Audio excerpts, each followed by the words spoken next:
Maligayang pagbabalik mga kasolid. Inoue, binuking ni Stephen Fulton, Manstera, kumpirmadong gumagamit ng bawal. Angas ng Pinas, suportado ang laban ni Marlon Tapales, Casimiro. Tapales is paring. Yan ang ating pag-uusapan mga kasolid.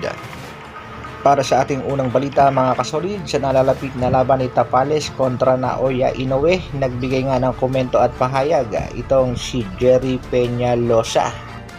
Ayon kay Jerry Peñalosa ay maganda rin naman daw ang estilo nitong si Marlon Tapales, pero itong si Naoya Inoue daw mahirap talagang i-outbox. Nabanggit din itong si Jerry Peñalosa sa kanyang pahayag ang Pinoy na sa tingin niya ay kinatatakutan talaga nitong The Monster ng Japan na si Naoya Inoue.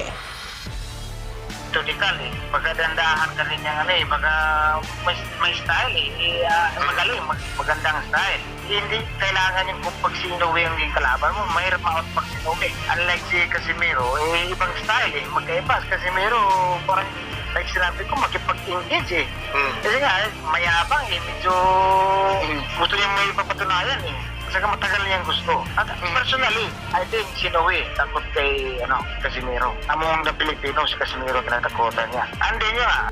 Dagdag pa nga ni Peñalosa, kung gusto talagang manalo kay Inoue, kailangan malakas ang stamina at makipag-firefight nga daw. Kung sakaling magbibigay ng malalakas na suntok itong si Naoya Inoue, kailangan gumanti agad ni Tapales ng mas malalakas na suntok pabalik. At huwag na huwag daw magpapakita itong si Marlon Tapales na takot sa mga suntok nitong tinaguriang Japanese Monster. Manny Pacquiao, ano naman kaya ang tips sa ating pangbatong si Marlon the Nightmare Tapales? Sa kabilang balita naman mga kasolid, kitang-kita naman natin ang pagpupursige nitong si Marlon the Nightmare Tapales na makuha ang panalo sa laban kontra Naoya Inoue at maging undisputed champion.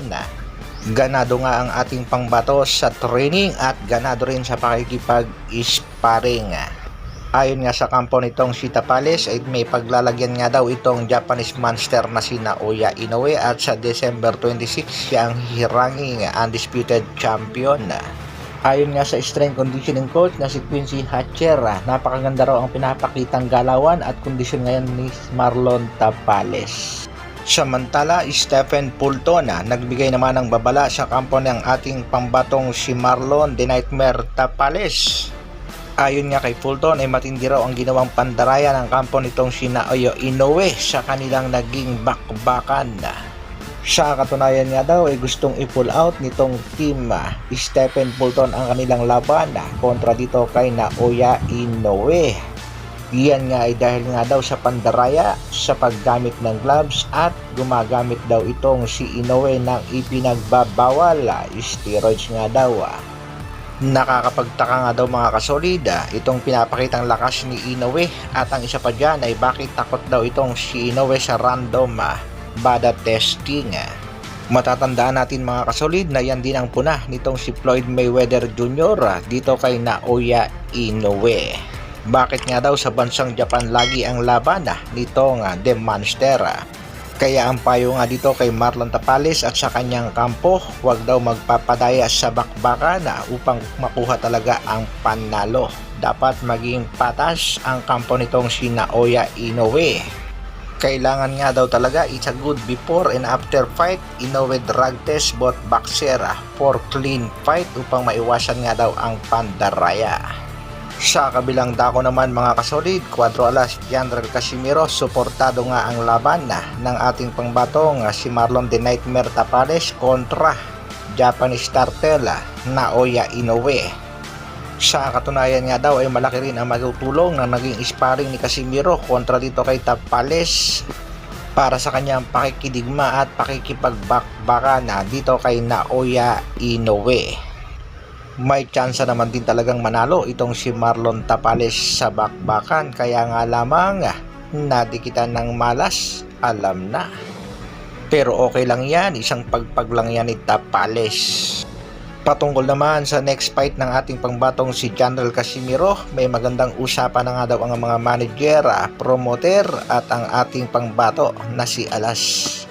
Iyan nga ay ayon sa balitang inilabas ni Yanku, Pinoy sa Kalam. Hintayin lang natin ang kanilang magiging mga update. Shoutout muna tayo sa ating mga kasolid. Shoutout nga pala kay kasolid Buddy Jolits. Shoutout din kay Bon Barreto na nagsasabing may ipinagbabawal na teknik itong si Naoya Inoue. Shoutout din kay Y773. Tako talaga si Naoya, The Monster Gay. Inoue kay Casimiro. Shoutout din sa ating kasolid na si Jomo Vlog. Ayon naman kay kasolid Atoy Sena, before and after i-drug test ang monster ng Japan.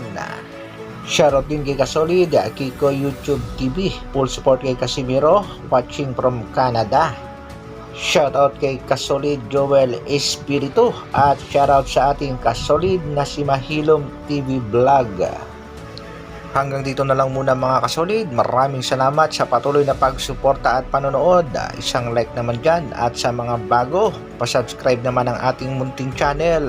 Mabuhay, Dr. Alvin Vlogs. Brrrr.